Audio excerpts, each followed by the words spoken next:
Train number 03249 Rajgir Patna Junction Express running from Rajgir to Patna Junction via Belna, Karota, Patwa 52 Rajendra Terminus Howrah Express running from Rajendra Terminus to Howrah Junction via Bansipur, Asansol. North east সিরিজের last পার্টে insane ফ্যামিলিকে welcome. তো আশা করছি তোমরা সবাই খুব ভালো আছো। এখন আমি আছি RJPB মানে রাজেন্দ্রনগর টার্মিনালে, পাটনা শহরের একদম পরের স্টেশনই আর কি, পাটনা জাংশনের পরের স্টেশন। আর আমার পিছনে দাঁড়িয়ে আছে 1 2 3 5 2 down Rajendranagar Howrah superfast express, যেটা ডেলি চলে রাত 9টা 25-এ। আজকে 2 নম্বরে দিয়েছে, আমরা এই ট্রেনে করে জার্নি করবো। আর ফাইনালি আমরা বাড়ির দিকে আজকে রওনা দিচ্ছি। এতগুলো জার্নি করার পর, এতগুলো ট্রেন জার্নি, এতগুলো রুট এক্সপ্লোর করার পর তো আজকে ভিডিওটা শুরু করা যাক। Let's start. একটা জিনিস খেয়াল করবে, কোচগুলো সব চকচক করছে। তার কারণটা আগেই বলে দিই যে এইখানে যে ওখানে একটা ওয়াশিং জোন আছে, ওখানে সব রেকগুলোকে নিয়ে যাওয়া হয়, যেগুলো রাজেন্দ্রনগর থেকে ছাড়ে। সব ট্রেনগুলোকে ওখানে পরিষ্কার করা হয় চকচক করে, ভিতরটাও পরিষ্কার, বাইরেটাও পরিষ্কার, খুব দারুণ লাগছে। আর লোকোমোটিভ দেখা যাক কি আছে, আশা করছি গেস করেই ফেলেছ। F7 P7 আমার ফেভারিট, আমার ভালোবাসার লোকোমোটিভ। ওটা একটু দেখিয়ে দিই, রুট নম্বরটা দেখাই, তারপরে ভিতরে গিয়ে কথা বলবো। আর কোচগুলো একটু দেখাবো, চকচক করছে পুরো। আজকে আমাদের হাওড়া পর্যন্ত নিয়ে যাবে এই কল্যাণের F7, যেটা আমার পিছনে দাঁড়িয়েছে দেখতে পারলে। কল্যাণ হলো আমাদের সেন্ট্রাল রেলওয়েজের মানে মুম্বাইয়ের দিকে, ওখান থেকে লোকোমোটিভটা এখানে এসেছিলো। রুট নাম্বার লেখা আছে 37323। তো আমার ফেভারিট লোকোমোটিভ F7। তোমরা যারা ট্রেনে জার্নি করো, লোকোমোটিভের নাম জানো, তারা কমেন্টে জানিও তোমাদের ফেভারিট লোকোমোটিভ কোনটা। একটু ধুলো পড়ে গেছে বাট ম্যানেজেবল। এই আমাদের 130 ছোটাবে পুরো, একদম টাইমের আগেই পৌঁছে দেবে আশা করছি হাওড়ায়। আর কোচ দেখতেই পাচ্ছ পিছনে চকচক চকচক করছে হালকা, একদম দারুণ।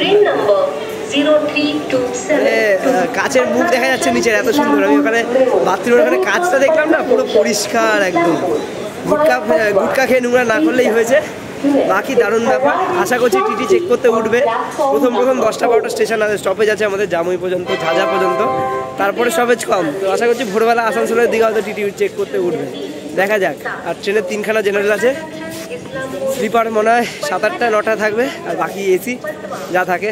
এই হলো ট্রেনের ওয়াশরুম, পরিষ্কারই দেখতে পাচ্ছ আপাতত আমাকে, মানে আলোটা একটু হলুদ হলুদ এরকম আছে বলে এরকম লাগছে। একদম পরিষ্কার, ভাবতে পারবে না, জাস্ট দেখো, নোংরা নেই একটু। নিচটা দেখাবো না, বাট পুরো পরিষ্কার, একদম চকচকে ব্যাপার সবার। এক্সপেক্ট করবো শেষ পর্যন্ত যেন এরকম থাকে। ভোরবেলা এসে একবার দেখবো, ভালো অবস্থা থাকলে তোমাদের জানাবো, খারাপ থাকলে তোমাদের জানাবো।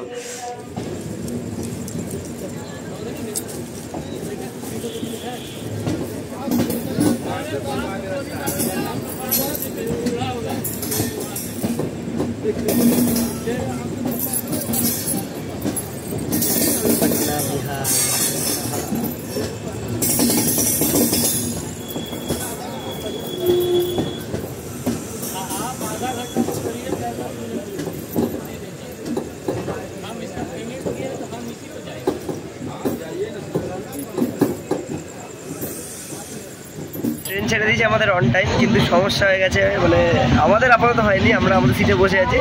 কিন্তু আমাদের যেহেতু S1 মানে জেনারেলের একদমই পাশে, তো প্রচণ্ড প্যাসেঞ্জার আর কি উঠে পড়েছে, ম্যাক্সিমামই জেনারেলের টিকিট নিয়ে। কিছু করার নেই, আমি কাউকে, আমার সিটে একজন বসে আছে, ঠিক আছে থাক, আমি আমার মতো জায়গা পেলেই হলো, আর কাউকে বসতে দিন। ট্রেনের খুব খারাপ অবস্থা, প্রচণ্ড ভিড়।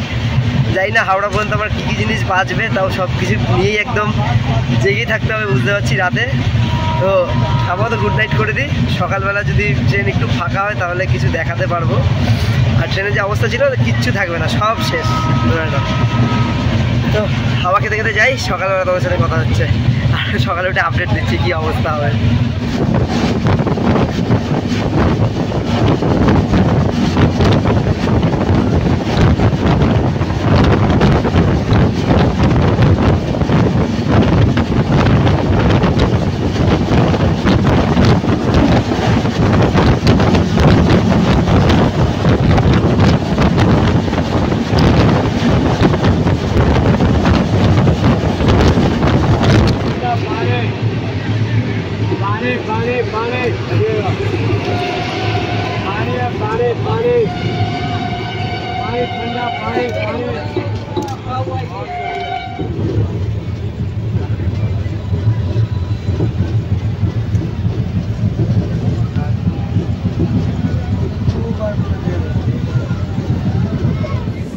আমাদের নর্থ ইস্ট সিরিজে তোমাদের গুড মর্নিং।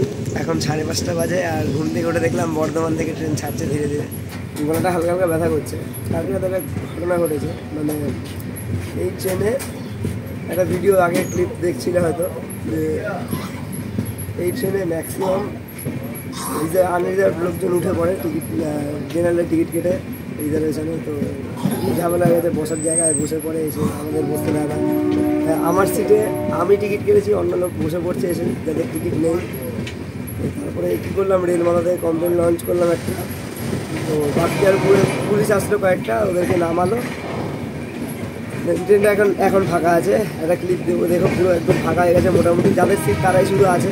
তোমাদের প্রসিডিওরটা বলে দেবো কী করে রেলে ওনাদের কমপ্লেন লঞ্চ করতে হয়। তোমরা কোনো রকম সমস্যায় পড়লে ওখান থেকে পড়তে পারো।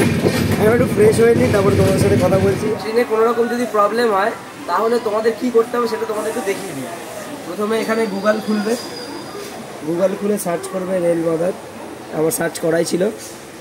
রেল মাদারের ওয়েবসাইট আছে। প্রথমে ওদের 139-এ কল করলেও কাজ হয়ে যায়, এখানে নাম্বার লেখা। নাহলে ট্রেনে যাবে, এখানে নিজের ফোন নাম্বারটা দিয়ে ওটিপি নেবে, তারপরে নিজের পিএআরটা দিয়ে এখানে যেই সমস্যাটা হচ্ছে টাইপটা সিলেক্ট করে ডেট টাইম আর কোনো ছবি বা ভিডিও থাকলে আপলোড করে দেবে। 5 MBর মধ্যে সাইজ হতে হবে।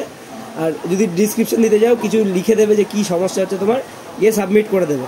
তারপরে একটা মেসেজ আসবে। আমি যখন করেছিলাম আমার কাছে মেসেজ এসেছিলো এখানে যে রেল মাথাতে কন্ট্যাক্ট করার জন্য থ্যাংক ইউ, একটা রেফারেন্স নাম্বার দেবে। তো এই রেফারেন্স নাম্বারটা এখান থেকে কপি করে এই ট্র্যাক ইউর কনসার্নে গিয়ে রেফারেন্স নাম্বারটা দিলে ওটিপি আসবে ফোন নাম্বারে, এখানে দেখিয়ে দেবে। আমি যে করেছিলাম সেটা কমপ্লেনটা দেখিয়ে দিল, যে পুরোটাই দেখিয়ে দিল যে এখন কতদূর আছে। এখানে দেখাচ্ছে স্ট্যাটাস দেখুন, ক্লোজ লেখা দেখো, আর রিমার্কস লেখা আছে। তো এইভাবেই তোমরা রেল মাথাতে যে কোনো কমপ্লেন করতে পারো, যে কোনো রকম। ট্রেন পরিষ্কার করতে হবে বা ট্রেনে কোনো রকম সিট নিয়ে ঝামেলা হয়েছে বা কোনো কিছুতে সন্দেহ হয়েছে, এখানে কমপ্লেন করবে। পাটনা বিহারে যখন কাজ হয়েছে, এটা ইন্ডিয়ার যে কোনো জায়গায় কাজ করবে, কোনো রকম সমস্যা নেই। তো বাকি জায়গাটা তোমরা এনজয় করবে।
ইনফরমেশন দেওয়ার পারপাসেই আর কি ভিডিওটা বানানো, কারণ দেখানোর মতো কিছুই নেই। কারণ এই রুটটা তোমরা দেখেইছো বর্তমান থেকে এখানে হাওড়া পর্যন্ত, কিন্তু পুরোটাই রাতেই গেছে। আর জানিয়ে দিই আজকে হলো এপ্রিলের 3, মানে এপ্রিলের 1 তারিখ, মানে দুদিন আগেই আমাদের ট্রেনের ইনগুরেশন হয়েছিল 1984 সালে। মানে এই নিয়ে 40 বছরের জার্নি কমপ্লিট করে ফেলেছে অলরেডি আমাদের ট্রেন। এটা একটা ডেলি ট্রেন, যেটা রাত 9:25 রাজেন্দ্রনগর টার্মিনাল থেকে ছেড়ে 19টা হল্ট কভার করে হাওড়া এসে পৌঁছায় সকাল 6:40 পরের দিন।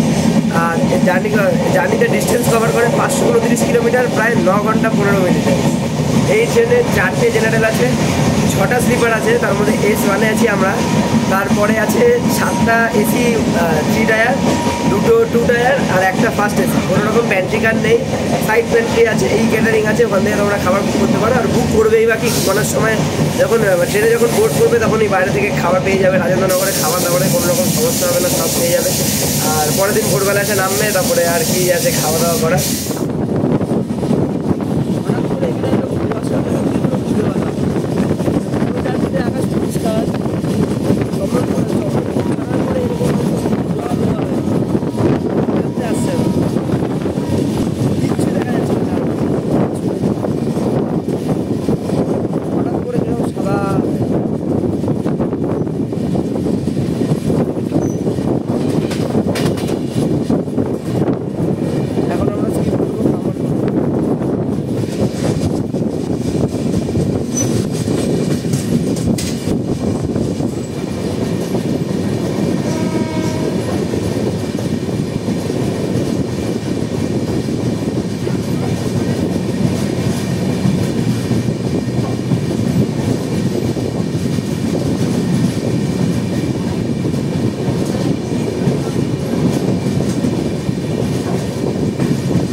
12352 down Rajendranagar terminal Howrah superfast এক্সপ্রেসে আমাদের জার্নি শেষ হলো।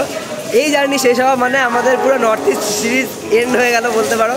খুব দারুণ এনজয় করলাম। আর এই ট্রেনেও মোটামুটি ভালোই জার্নি হয়েছে। প্রথমে একটি সমস্যা হয়েছিল ঠিকই, পরে সেই সমস্যা আমি ভাগিয়ে দিয়েছি, মানে রেলওয়েজের যা লোকজন ছিল।